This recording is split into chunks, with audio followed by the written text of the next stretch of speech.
Kalau kita ingin dimaafkan oleh Allah Subhanahu wa taala, maka maafkan kesalahan orang lain. Al jaza min jinsil amal. Balasan tergantung perbuatan.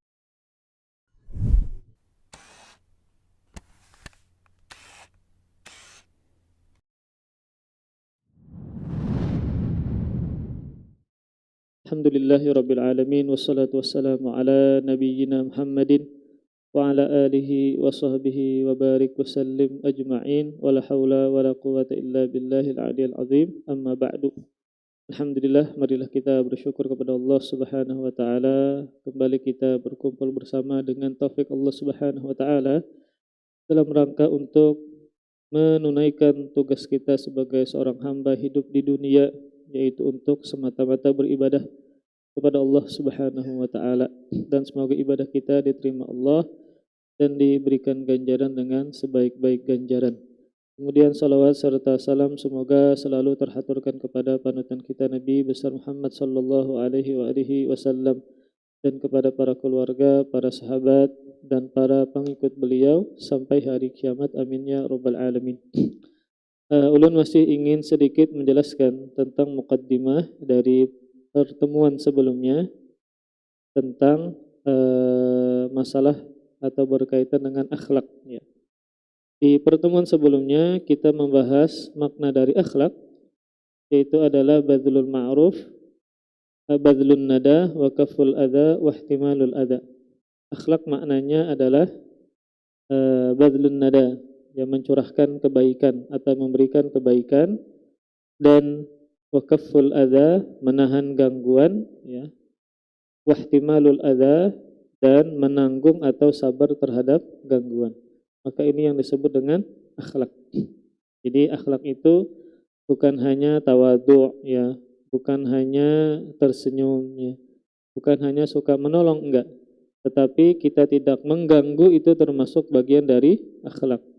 Ketika ada yang mengganggu kita, kita tanggung, kita sabar, kita memaafkan, itu termasuk bagian dari akhlak.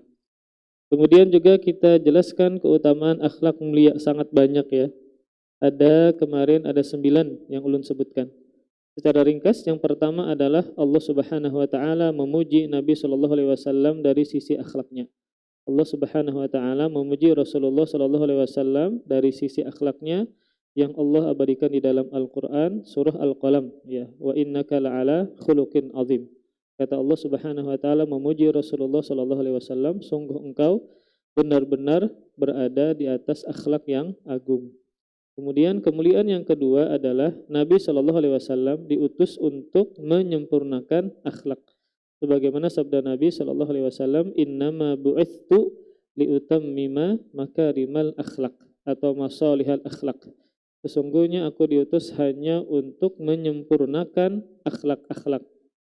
Karena ketika Rasulullah Shallallahu Alaihi Wasallam diutus di tengah-tengah orang musyrikin Arab sendiri mereka mempunyai sebagian akhlak-akhlak yang baik sebelum Nabi diutus. Jadi mereka mempunyai sebagian akhlak-akhlak yang baik, seperti mereka suka memuliakan tamu ya, punya sifat pemberani, pemurah dan seterusnya. Maka Rasul diutus di tengah-tengah mereka untuk menyempurnakan akhlak-akhlak yang belum mereka miliki. Tentu akhlak itu ada hubungannya ya. Kemudian seperti akhlak seseorang kepada Allah Subhanahu wa taala. Maka akhlak utamanya adalah beriman kepada Allah Subhanahu wa taala. Kemudian akhlak seseorang kepada sesamanya, sesama manusia ya. Tidak boleh zalim dan seterusnya. Kemudian hubungan yang ketiga, akhlak seseorang dengan makhluk yang lain seperti binatang. Maka tidak boleh menzalimi binatang, kucing dan seterusnya. Punya hewan peliharaan maka dijaga, dikasih makan, rumahnya tidak boleh dizalimi. Maka inilah keindahan Islam, kepada binatang saja kita wajib untuk memiliki akhlak, apalagi kepada manusia. Kemudian yang keempat adalah hubungannya akhlak seseorang kepada dirinya sendiri. Akhlak seseorang kepada dirinya sendiri.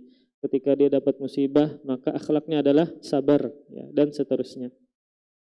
Kemudian keutamaan akhlak yang ketiga adalah akhlak mulia itu sebab yang paling banyak memasukkan manusia ke dalam surga. Ini berdasarkan hadis riwayat Imam Tirmidzi. Ketika Rasulullah Shallallahu Alaihi Wasallam ditanya tentang penyebab manusia yang banyak masuk ke dalam surga, maka Rasul menjawab, taqwallah wa husnul khuluq. Nah, bertakwa kepada Allah dan akhlak yang baik. Bertakwa kepada Allah dan akhlak yang baik.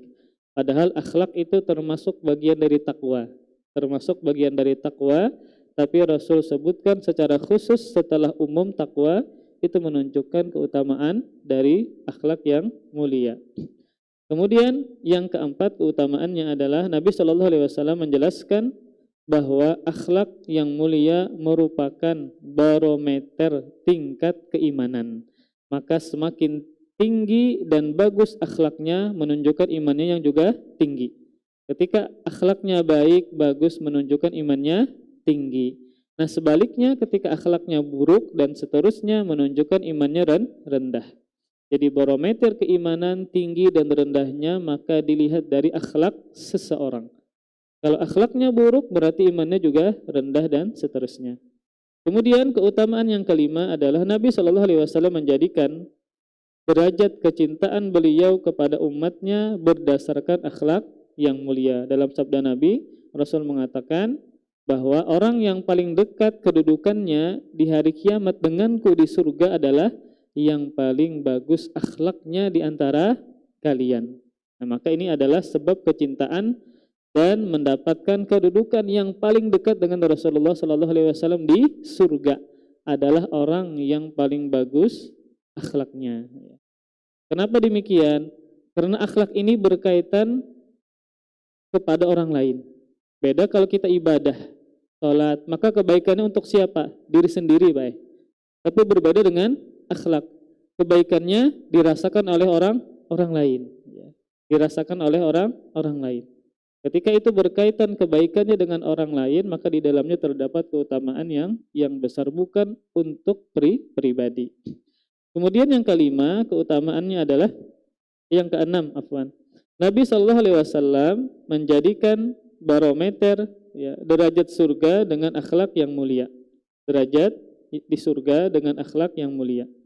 Kemudian yang ke-7, akhlak yang baik termasuk salah satu amalan yang mudah diamalkan. Akhlak yang baik termasuk salah satu ibadah yang mudah diamalkan. Minimalnya senyum itu adalah termasuk akhlak mulia. Pian mengucapkan salam, tidak mengganggu orang ketika tidur, tidak mengganggu istri ketika tidur, dan seterusnya. Maka itu adalah amalan yang mudah dikerjakan, yang di dalamnya tidak mengeluarkan harta yang banyak dan tidak menguras tenaga, bisa dengan memiliki akhlak mulia. Kemudian yang ke-8, Nabi Shallallahu Alaihi Wasallam sering berdoa untuk meminta akhlak yang mulia. Maka ini menunjukkan apa? Keutamaan akhlak. Kenapa? Karena Rasulullah Shallallahu Alaihi Wasallam sering berdoa kepada Allah meminta memiliki akhlak yang mulia.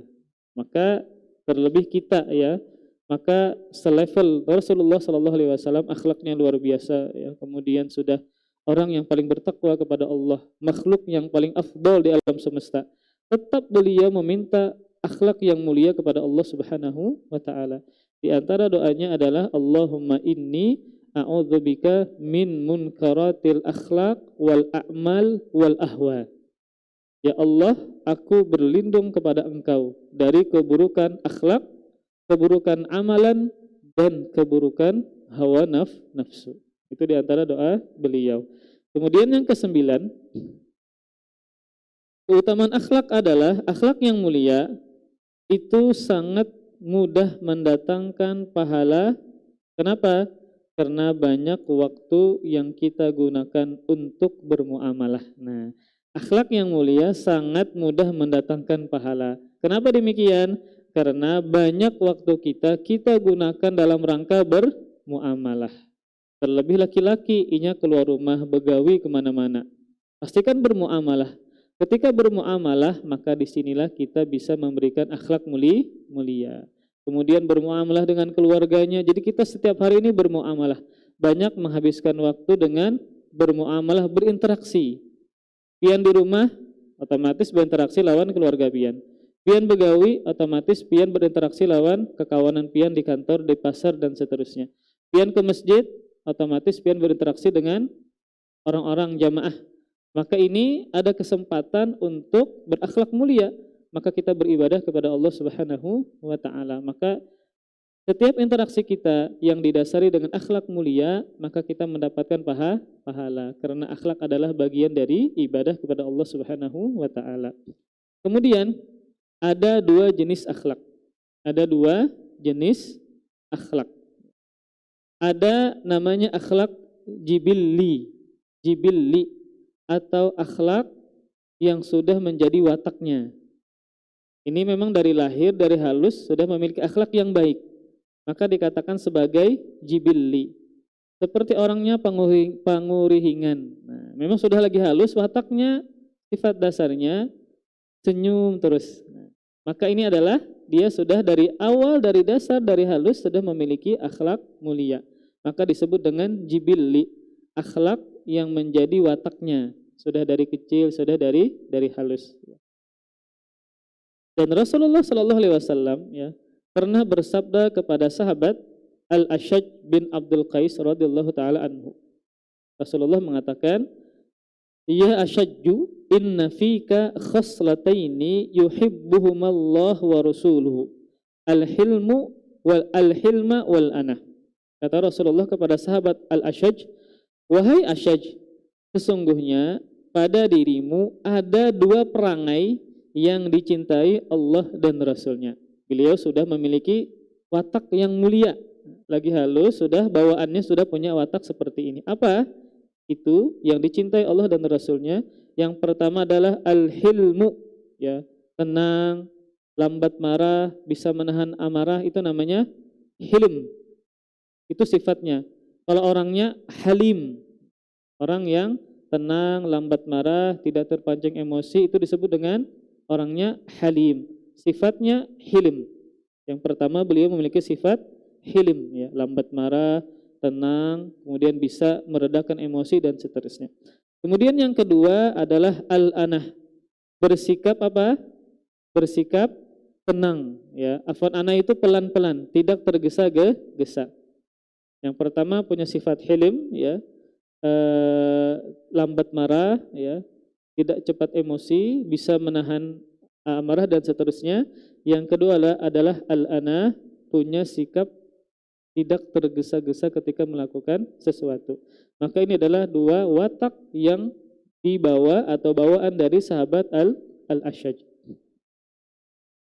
Kemudian, setelah mendengar hal tersebut, sahabat ini bertanya kepada Rasul, "Wahai Rasulullah, apakah kedua perangai ini, akhlak ini adalah hasil usahaku, ataukah Allah yang telah menjadikannya sebagai watak asliku?" Kata sahabat ini. Maka Rasulullah Shallallahu Alaihi Wasallam menjawab, "Balillahu jabalaka alaihima." Allah Subhanahu Wa Taala telah menjadikan kedua perangai tersebut terpatri sebagai watak aslimu. Memang ini sifat bawaan. Nah, kadang kan ada orang punya sifat bawaan yang baik. Ya, sudah dibikin Allah Subhanahu wa taala modelnya seperti itu, pengurihingan kah atau pendiam kah dan seterusnya. Maka akhlak yang pertama adalah sebagai watak asli atau bawaan. Kemudian yang kedua, akhlak jenisnya adalah akhlak yang muktasab. Apa muktasab? Yang harus diusahakan dulu atau diperjuangkan dulu. Nah, maka ada orang yang punya watak penyarikan misal. Ada orang yang punya watak pengulibian itu apa Bu Akila?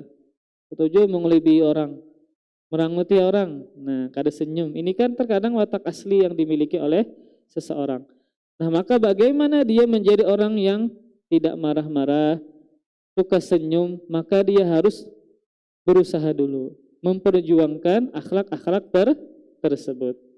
Sebagaimana khalifah yang kedua, ya, mertua Rasulullah Shallallahu Alaihi Wasallam, Umar bin Khattab. Nah, sebelum masuk Islam, bagaimana watak beliau? Wah, penempelengan, tujuh mukul. Orangnya wataknya keras, kasar. Namun ketika masuk Islam, subhanallah, orang yang orang yang hatinya sangat lembut subhanallah. Maka ini menunjukkan apa? Beliau berusaha untuk mendapatkan akhlak-akhlak yang baik, yang sebelumnya beliau punya watak yang tidak baik, keras, kasar, suka mukul dan seterusnya.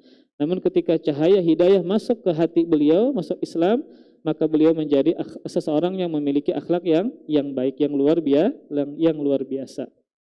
Maka Rasulullah Shallallahu Alaihi Wasallam bersabda, bagi siapapun yang berusaha untuk memiliki akhlak yang baik, kata Rasulullah Shallallahu Alaihi Wasallam, hadis yang dikeluarkan oleh Abu Dawud, Imam Tirmidzi dan dinilai hasan oleh Syalbani.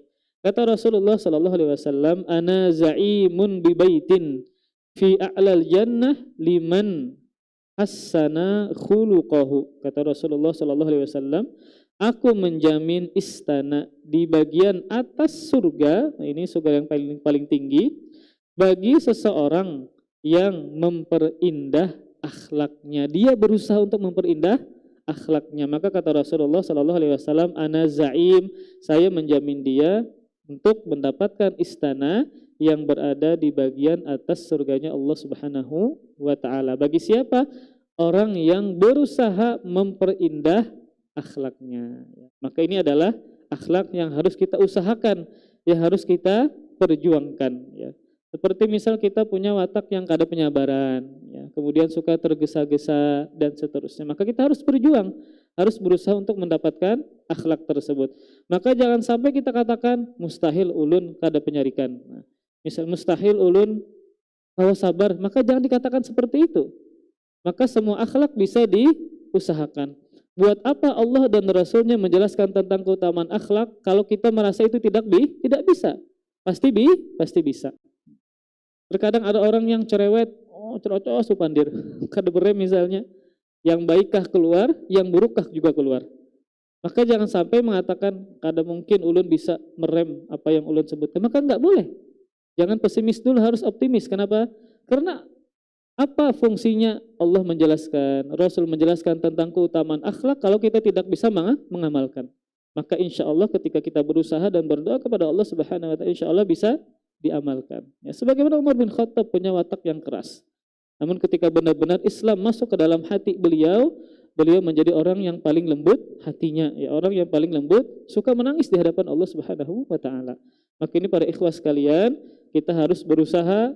Memang ketika ada orang yang punya watak yang memang bawaannya tidak memiliki akhlak atau sulit ya untuk tersenyum misalnya, kemudian suka cemberut dan seterusnya, maka bisa diusahakan. Ya, sebagaimana Rasul memberikan motivasi bahwa kata Rasul, aku menjamin istana di bagian atas surganya Allah Subhanahu wa Ta'ala bagi siapa yang memperindah akhlaknya. Tentu harus dengan berjuang dan mengusahakan.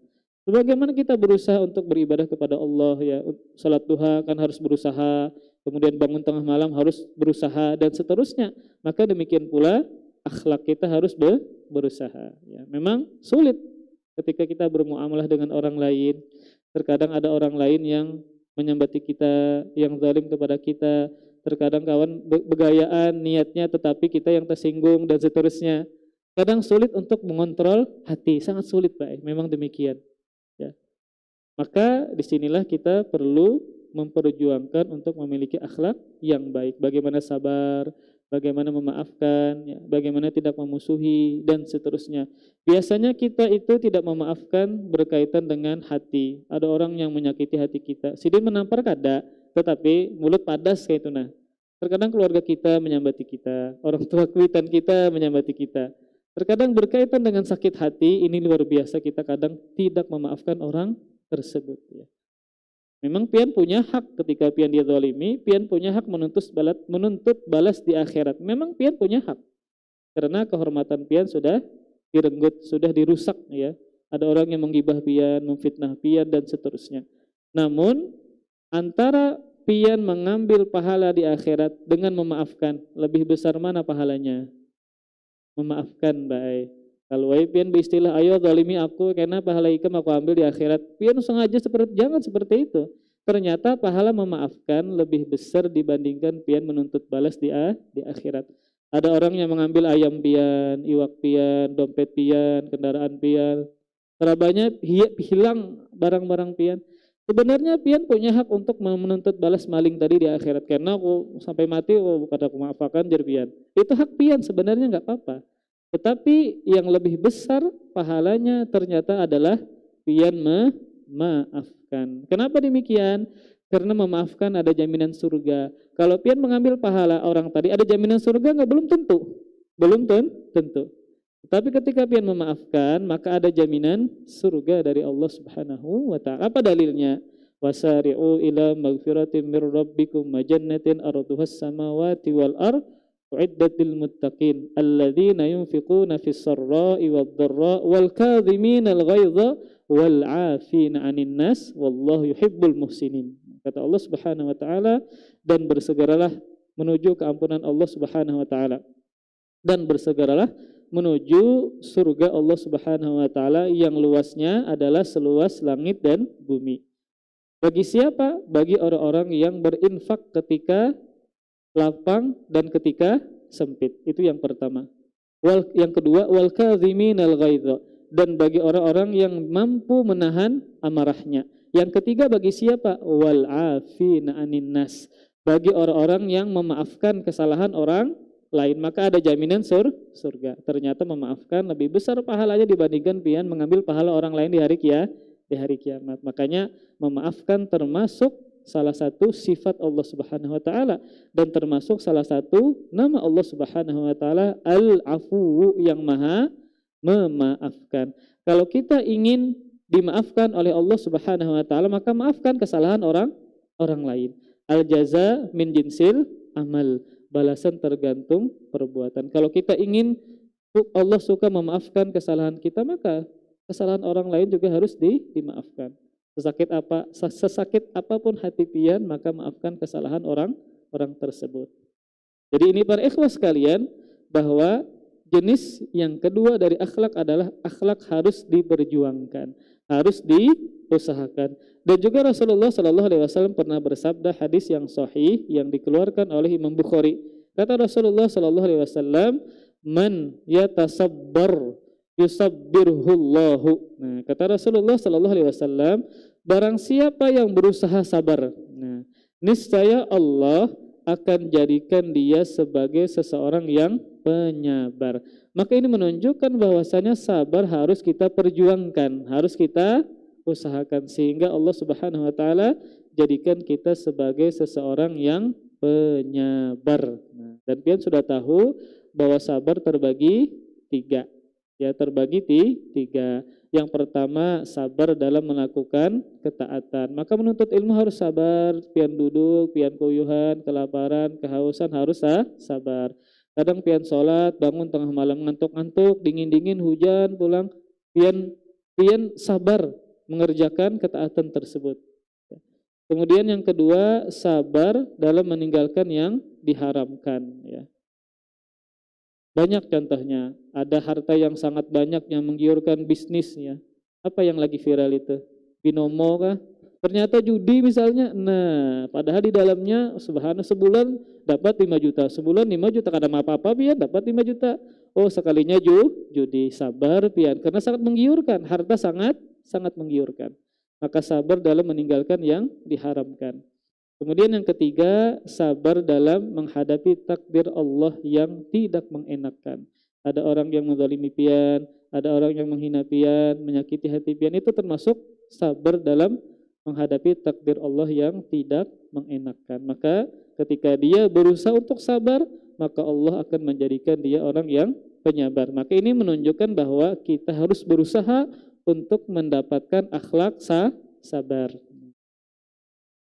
Nah, maka para ikhwah sekalian, ya, dalam sebuah ucapan, ya, athar dari Abdullah bin Mas'ud radhiyallahu taala anhu, ya, ini dikeluarkan oleh Imam Ahmad dan disahihkan oleh Syalbani. Abdullah bin Mas'ud radhiyallahu taala anhu, beliau berkata, "Innallaha qasama bainakum akhlaqakum kama qasama bainakum arzaqakum." Kata Abdullah bin Mas'ud, sesungguhnya Allah taala membagi akhlak dalam kurung akhlak yang terpuji kepada kalian sebagaimana Allah memberikan rizki kepada kalian. Jadi sebagaimana Allah sudah menetapkan rizki kepada kita, maka Allah juga sudah menetapkan akhlak-akhlak yang baik terhadap kita. Namun tidak semuanya. Ada seseorang yang memiliki watak baik seperti ini, orang bawaan seperti ini, namun dia juga tidak memiliki akhlak yang baik yang lain. Maka dia harus berjuang dan berusaha. Jadi sebagaimana Allah Subhanahu wa taala sudah mengatur rizki kita, memberikan rizki kepada kita, juga Allah Subhanahu wa taala sudah membagikan akhlak-akhlak yang baik kepada kita, namun tidak semuanya. Sebagiannya kita harus berusaha dan memperjuangkannya. Kemudian para ikhwah sekalian, bagaimana cara memperbaiki akhlak? Nah, bagaimana cara memperbaiki akhlak? Ya, ketika kita memiliki akhlak yang buruk dan seterusnya, ada penyabarankah, tergesa-gesakah dan seterusnya, maka ada beberapa caranya. Yang pertama adalah berjuang untuk senantiasa memperbaiki niat. Berjuang untuk senantiasa memperbaiki niat. Ya. Karena di antara hal yang merusak akhlak adalah karena niatnya sudah buruk. Ya. Misal untuk apa kita nikah, niatnya apa? Nah, ketika kita menikah niatnya karena beribadah kepada Allah, karena untuk mengamalkan perintah Nabi, insya Allah kita baik dengan pasangan. Insya Allah kita baik dengan anak-anak kita, kita akan menunaikan hak-hak mereka. Kenapa? Karena pada asalnya niat kita nikah adalah untuk membangun ketakwaan kepada Allah Subhanahu wa taala. Maka perbaiki niat kita dalam mengerjakan apapun, dalam bermuamalah dengan siapapun. Ketika kita misalnya berusaha menolong orang, maka niat kita ikhlas tanpa meminta balasan dari orang tersebut. Ya, menolong tadi dan seterusnya. Contoh seperti kita ada orang yang hendak keluar parkir misalnya. Kita bukan tukang parkir, tapi kita berusaha untuk menolong. Ya. Kita berusaha untuk menolong. Kemudian kita ikhlas karena Allah Subhanahu wa taala. Mau orang terima kasih kah? Kadakah kita tidak apa? Biasa saja kayak itu nah. Berbeda kalau seandainya kita menolong tidak ikhlas. Kita sudah tolong orang parkir, ya sudah macam-macam orang lewat diaturakan. Ketika orang tidak berterima kasih, lalu kita sangkal, sudah aku tolong jarang kadang mengucapkan terima kasih jar. Nah, maka berarti dia menolong tidak ikhlas. Akhirnya apa? Mengeluarkan kata-kata yang tidak baik. Maka penting seseorang ketika menolong, memiliki akhlak yang baik tadi, bermuamalah dengan siapapun, dia harus memiliki niat yang ikhlas agar tidak mengeluarkan kata-kata yang tidak baik. Maka harus memiliki niat yang lurus, ikhlas karena Allah Subhanahu wa taala. Kemudian cara yang kedua adalah belajar. Nah, ini tentu dengan belajar. Belajar tentang akhlak mulia, ya, belajar tentang akhlak mulia. Ayatnya apa? Hadisnya apa, ya. Kemudian keutamaannya apa? Biasanya kita ketika kita ingin termotivasi dengan sebuah ibadah, maka kita harus tahu apa keutamaan dari ibadah tadi. Belum sebutkan bahwa keutamaan akhlak mulia ada 9 tadi. Ini 8, ada 9 Pak, luar biasa. Maka salah satunya adalah seseorang yang memiliki akhlak mulia itu penyebab yang terbesar dia masuk ke dalam surganya Allah Subhanahu wa taala. Memang kita Pak terkadang semangat dalam suatu ibadah, terkadang kita tidak semangat. Misal ada orang yang semangat menuntut ilmu, semangat sholat sunnah. Lalu bagaimana orang yang misalnya ada semangat kayak itu nah? Maka dia bisa mengejar dengan akhlak mulia. Namun bagus Bang, ibadah secara pribadi ya, kebaikannya antara dia dengan Allah seperti puasa, baca Quran, itu kan ibadahnya berkaitan antara dia dengan Allah Subhanahu wa taala. Ya, kebaikannya untuk dia sendiri. Nah, dia demikian rupa beribadah kepada Allah, maka dia lebih bagus lagi juga kalau seandainya dengan dihiasi dengan akhlak yang mulia. Artinya hubungan dia dengan Allah Subhanahu wa taala sudah baik, kemudian juga hubungan dia dengan orang lain juga baik ya. Makanya dalam sebuah hadis itu bahwa orang yang memiliki akhlak mulia itu mengungguli orang-orang yang beribadah di malam hari dan berpuasa di siang harinya. Kenapa demikian? Karena orang yang memiliki akhlak mulia itu ya dibandingkan dengan orang yang berpuasa di siang hari dan beribadah di tahajud di malam hari, orang yang tahajud, orang yang berpuasa, dia hanya mengalahkan dirinya untuk bisa puasa dan tahajud. Berbeda dengan orang yang memiliki akhlak mulia. Dia harus mengalahkan orang lain dengan akhlak-akhlak yang dia miliki. Ulun lupa hadisnya, riwayat Imam Abu Daud kalau salah. Bahwa orang yang, nanti ulun cari hadisnya, bahwa orang yang memiliki akhlak mulia, maka dia bisa mengungguli orang yang berpuasa pada siang harinya dan bertahajud pada malam harinya. Di antara alasannya adalah karena orang yang berpuasa dan orang yang tahajud, dia hanya mengalahkan dirinya sendiri untuk bisa beribadah ibadah tersebut. Tetapi ketika dia berakhlak, maka dia harus mengalahkan orang lain dengan akhlaknya. Ya. Kadang ada orang yang menzalimi dia, namun dia sambut dengan akhlak mulia. Ada orang yang buruk dengan dia, namun dia sambut dengan akhlak dia, dan itu lebih sulit dibandingkan dengan beribadah seperti tadi. Ya. Maka bisa sama, bahkan mengungguli orang yang berpuasa dan beribadah di malam ini keutamaan dari akhlak yang mulia. Maka kita harus tahu, faham, belajar apa keutamaan dari akhlak mulia sehingga kita termotivasi. Ya. Kemudian sedikit lagi, masih lama ya. Dalam ungkapan sebagian ulama generasi salaf dikatakan, ya, ini disebutkan dalam Al-Adabus Syar'iyyah karangan Ibnu Muflih, rahimallahu man ahda ilayya uyubi fi sirrin baini wa bainahu. Semoga Allah merahmati orang yang menunjukkan kepadaku berbagai kekuranganku secara rahasia hanya antara aku dan dia. Maksudnya apa? Kita mempelajari akhlak salafus saleh. Kalau kita ingin memiliki akhlak yang baik, maka tentu dengan mempelajari, menceritakan bagaimana akhlak salafus saleh, akhlak para sahabat, tabi'in, tabi'in, dan ulama ahlus sunnah yang lain. Di antara perkataan mereka yang luar biasa adalah mereka mendoakan, semoga Allah merahmati orang yang menunjukkan kepadaku berbagai kekuranganku secara rahasia hanya antara aku dan dia. Biasanya ketika kita ditegur, ya, diluruskan, kita memiliki salah dan kekurangan, kadang kita kada suka, kadang kita kada ketuju. Kenapa? Karena ternyata orang menegur kita, ya, ada salahnya dan seterusnya. Maka bagaimana salafus saleh? Mereka malah berdoa dan mendoakan orang tersebut. Semoga Allah merahmati si fulan karena fulan sudah meluruskanku, ya, sudah menjelaskan kekuranganku, namun secara rahasia, tidak di tengah orang banyak. Ya, ini menunjukkan bahwa ketika kita memberikan nasihat terlebih berkaitan dengan kekurangan orang lain, maka luruskan secara rahasia. Dan ketika kita ada yang menyampaikan kepada kita, contoh ulun, ya, misal ulun di pian kia ustadz, macam-macam guru dan ini dan itu. Ketika ulun memiliki kekurangan, maka ulun berterima kasih kepada orang yang meluruskan. Maka tidak boleh ulun misalnya tidak menerima, ya berarti ulun sombong. Maka siapapun kita, entah kita sebagai seorang ayah, bini kita, anak kita menegur, ya, kita memiliki salah. Istri kita menegur, kita memiliki salah.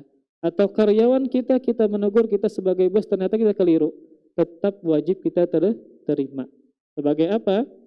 Sebagai bentuk untuk menerapkan akhlak yang mulia agar kita tidak memiliki sifat yang sombong, tidak menerima kebenaran.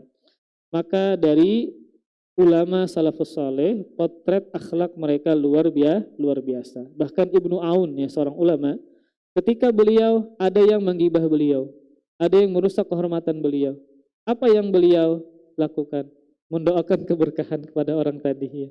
Barakallah, semoga Allah memberkahi dia, ya. Jadi urusan beliau maafkan, tetapi antara dia dengan Allah Subhanahu wa taala. Maka para ulama memiliki contoh yang sangat bagus agar kita bisa mengambil pelajaran kepada mereka dari sisi akhlak yang mulia.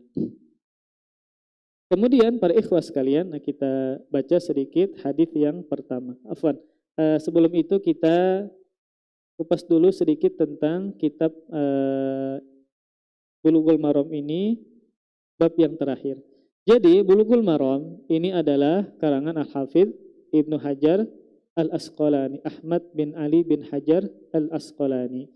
Dan sebenarnya kitab Bulughul Maram ini adalah kitab fikih. Nah, kitab fikih. Salat, jadi bab taharah, bab salat, bab nikah, muamalah, keluarga dan seterusnya.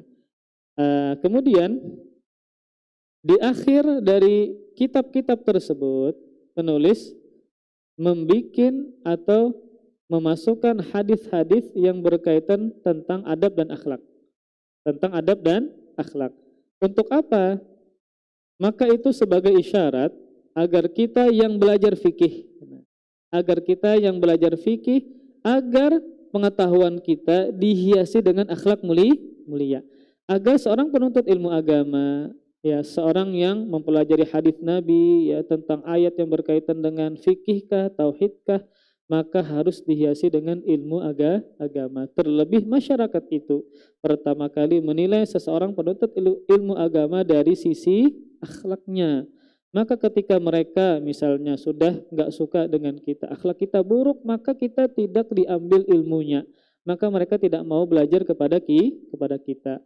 Maka penting seseorang yang memiliki ilmu agama, dia belajar fikih, bab taharah, bab muamalah, bab keluarga, bab jinayat dan seterusnya, maka dia harus memiliki apa? Akhlak mulia. Dan berdakwah ya bukan cuma dengan lisan saja, bahkan dengan keadaan, dengan akhlak. Ketika kita memiliki akhlak yang baik, orang tertarik, tertarik. Lalu orang bertakun, si Dintun belajar di mana aja? Gurunya siapa aja? Tertarik. Kenapa? Karena pada awalnya kesannya sudah baik. Kita misalnya pindah di komplek tertentu. Kita memiliki akhlak yang baik. Kita misalnya suka nolong, menegur, senyum. Kemudian menakuni kabar, gimana kabar pian? Padahal pian kada patuh. Kesannya pertama kali sudah baik. Pian memiliki akhlak ya, sehingga orang tertarik. Di mana sembahyangnya, ya, di mana belajarnya. Itu secara tidak langsung pian mengajak mereka untuk ke majelis yang pian menuntut ilmu di situ. Maka ini para ikhwas sekalian, berdakwah bisa dengan lisan, bisa dengan akhlak. Terlebih ketika kita belajar tentang tauhid, tentang iman, maka tauhid dan iman harus selaras dengan akhlak. Jangan sampai dakwah tauhid ini ternoda dengan sikap kita yang kaku, yang tidak memiliki akhlak yang baik. Sehingga apa? Sehingga dakwah tauhid ini dinilai buruk karena kita memiliki akhlak yang buruk. Nah, kemudian para ikhwas sekalian, di bab yang terakhir ini Al-Hafidz Ibnu Hajar ya menyebutkan kitabnya dengan Kitabul Jami. Kitabul Jami. Jami maksudnya adalah kitab yang mencakup, yang menyeluruh. Karena pembahasannya menyeluruh, mencakup tentang berbagai akhlak dan adab. Nah, ada 6 bab dalam pembahasan kita kali ini. Bab yang pertama babul adab, bab adab ya. Yang kedua bab albir wassilah, nah, tentang kebaikan ya, tentang kebaikan dan silaturahmi. Yang ketiga tentang bab zuhud dan wara. Nah, hadis-hadis yang berkaitan tentang zuhud dan wara. Yang keempat bab tarhib min masawil hisab, tentang motivasi atau ya tentang tarhib tentang ancaman dari akhlak-akhlak yang buruk, dari akhlak-akhlak yang buruk. Kemudian yang kelima adalah tentang bab targhib min makarimil akhlak, tentang motivasi untuk mendapatkan akhlak-akhlak yang baik. Kemudian bab terakhir tentang bab zikir dan doa. Bab zikir dan doa, Masya Allah. Sidin tutup kitab Sidin ini dengan bab zikir dan doa. agar kita jangan lupa semua usaha yang kita lakukan, entah mencari ilmu, entah memiliki untuk mendapatkan akhlak, jangan lupa dibarengi dengan berdoa kepada Allah Subhanahu wa taala. Demikian para ikhwah sekalian ya. Maka ini kitab Bulughul Maram ini termasuk kitab yang masyhur yang dijelaskan oleh para ulama kita ya. Ya Ustaz Haikal ada berapa kajian tentang Bulughul Maram? Ada 2 ya, disamsatkan bab rumah tangga usrah ya. Di Baitur Rahman bab muamalah ya. Itu yang beliau bahas, itu yang di tengah-tengah kitab. Kalau bab taharah tentang ibadah itu di awal-awal kitab ya. Itu pian dulunya sama Ustadz Ahmad Zainuddin ya. Sekarang kan masih nggak Bang Kila? Sudah ya? Ya. Jadi semoga ada yang bisa mengajarkan dari awal ya. Karena fikih kan sudah ada malam ini insyaallah ya. Jadi ulun ambil bagian yang terakhir tentang bab adab dan akhlak ya. Sehingga ada berbagai macam ilmu yang bisa kita pelajari ya. Ada berbagai macam lah. Insyaallah semoga Allah Subhanahu wa taala merahmati kajian kita dan semoga Allah Subhanahu wa taala tetap memberikan taufiknya kepada kita sehingga kita bisa mudah dalam menuntut ilmu agama dan mudah melakukan ketakwaan kepada Allah Subhanahu wa taala. Demikian para ikhwah sekalian, semoga ini bermanfaat, semoga Allah Subhanahu wa taala merahmati kita dan semoga Allah Subhanahu wa taala mengampuni seluruh dosa-dosa kita dan menjadikan kita orang yang bertakwa dan memiliki akhlak yang mulia. Kita tutup dengan kafaratul majlis. Subhanakallahumma wa bihamdika asyhadu an la ilaha illa anta astaghfiruka wa atubu ilaik. Wassalamualaikum warahmatullahi wabarakatuh. Terima kasih. Jazakumullah khairan wa barakallahu fikum. Video ini dibuat atas partisipasi dari donasi Anda. Semoga menjadi amal jariah bagi Anda semuanya.